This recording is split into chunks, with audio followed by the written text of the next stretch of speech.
Who am I? Well, that's an interesting question. And I believe if a person will start to study that and look for the answer, they'll find it. See, I think we live simultaneously on three planes of understanding. We're spiritual creatures, we have an intellect, and we live in physical bodies. Okay. But because we lack awareness or understanding of who we are, we're totally locked into a physical world, and we let things outside of us control us. 95% of the population are reacting to life. They're not really living at all. Don't waste your damn life. And then you think, well, why would people be resistant to that message? It's like, well, you really want to wake up and figure out that you're wasting half your life? And you know, when people do that kind of wasting, they actually hate it. It's like, so it's painful. It's painful to recognize that. I believe that all of us came here with something. All of us showed up to give something, and that nobody's going to give that service that you have to give. No one's going to produce your product. No one's going to write your book. No one's going to open your academy. No one's going to begin to create your daycare with a special curriculum to help to cultivate the high self-esteem in our children. That's your idea. And if you don't bring your idea out here, when you die, all of us will suffer because we've been deprived of your genius, because you allowed but to keep you in the bleachers and not pursuing your greatness. You take it to your grave with you. And that's what most people do. Our imagination, there's a power flowing into our consciousness.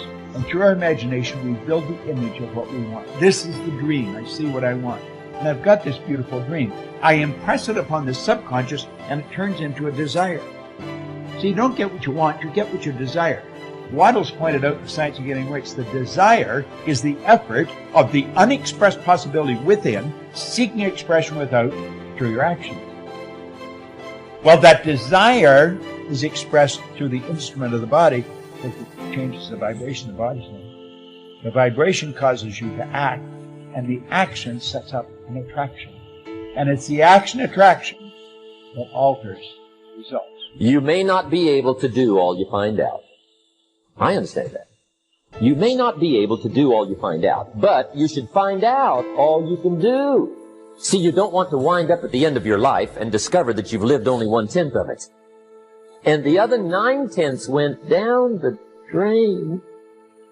Not for lack of opportunity, for lack of information. If you fall down 100 times in a day, what does it matter? For a committed man, there is no such thing as failure. If you fall down 100 times, 100 lessons to be learned. If you commit yourself like this to creating what you really care for, now your mind gets organized. Once your mind gets organized, the way you think is the way you feel, your emotion will get organized. Once your thought and emotion is organized, your energies will get organized in the same direction. Once your thought, emotion and energies are organized, your very body will get organized. Once all these four are organized in one direction, your ability to create and manifest what you want is phenomenal. You are the creator in many ways. Often I begin a seminar with a little exercise. I ask the audience, how many people here would like to double their incomes? Almost everyone smiles and raises their hands. I then ask, how many people here would like to lose weight, get out of debt, achieve financial independence? Again, everyone smiles, some people cheer, and they all raise their hands. Then I say, wonderful, these are great goals that everyone has. We all want to make more money, spend more time with our families, be fit and trim, and achieve financial independence. Not only do we all want the same things, but we all know what we have to do to achieve them. And we all intend to do those things sometime.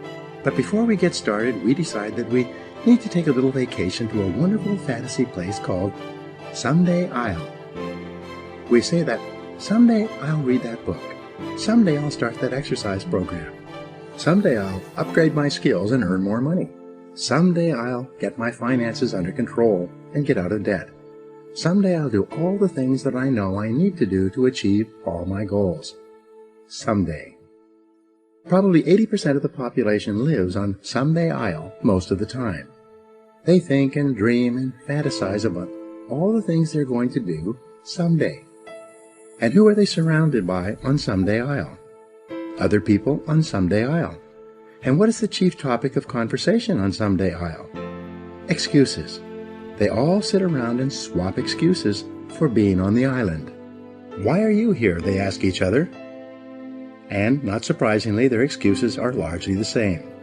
I didn't have a happy childhood. I didn't get a good education. I don't have any money. My boss is really critical. My marriage is no good.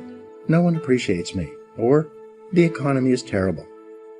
They have come down with the disease of excusitis, which is invariably fatal to success. They all have good intentions, but as everyone knows, the road to hell is paved with good intentions. The first rule of success is simple.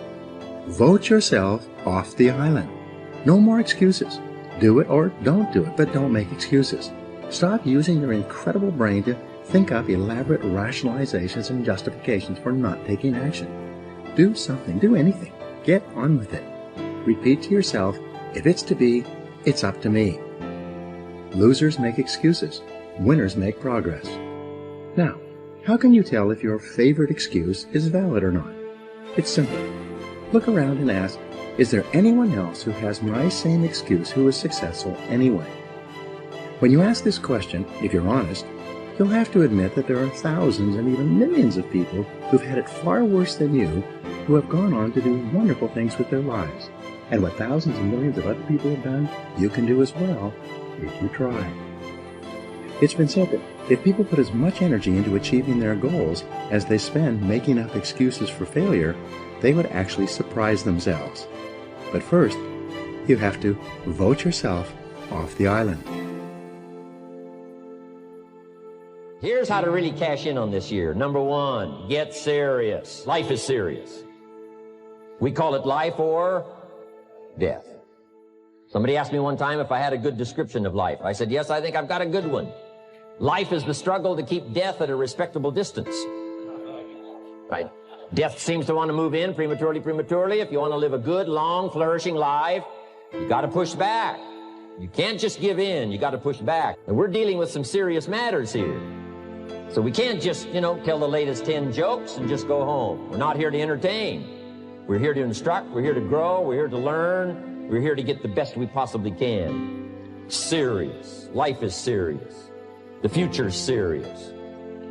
One ancient novelist said, these are the best of times and these are the worst of times. And for some of those who came across this platform at the extravaganza, $1 million a year incomes, for them, it's the best of times. But I want you to know that while they're getting the diamonds and the millions, there are a lot of people around the world, for them, it is the worst of times. The best of times and the worst of times. That's called serious matter. How come such a difference from those who can reach such incredible heights and those who haven't yet found the answers for their life and their health and their future? We just have to ponder that and let that give us a note of seriousness, a note of seriousness. It's serious whether you win or lose. It's serious whether you succeed or fail. It's serious whether you've got a good future carved out for yourself or you do not have. These are serious matters. Matters of the heart are serious. Matters of income are serious. Matters of supporting your family, serious. See what you can do. Touch the lives of as many people as you can possibly touch. Number one was get serious. Here's number two, get smart. That's what these journals are for. That's what pad and pencil's for. That's what taking notes is for. See if you can't increase your ability to comprehend ideas, information that can be life-transforming. Don't miss the opportunity to learn. Take a good key phrase home. Use it in your training. Don't be lazy in learning. Don't be casual in learning. Develop a whole new intensity for the 90s that you're not going to miss the information. You're not going to miss the stories. You're not going to miss the details. Get smart. Here's a couple of parts to it. Number one, your own personal experience. Right? If you've had a bad week, just sit down and ponder that for a while. Study it. See if you can't pick up some ideas from a poor week and then make a better week. Okay? Learn from your own experiences. One way to learn to do it right is do it wrong. I mean, that's one way to learn to do it right. Do it wrong. Now, the key is don't let it take too long. If you've done it wrong for a year, we suggest that's long enough. You don't need another year just to prove a point. No, 1 year is enough.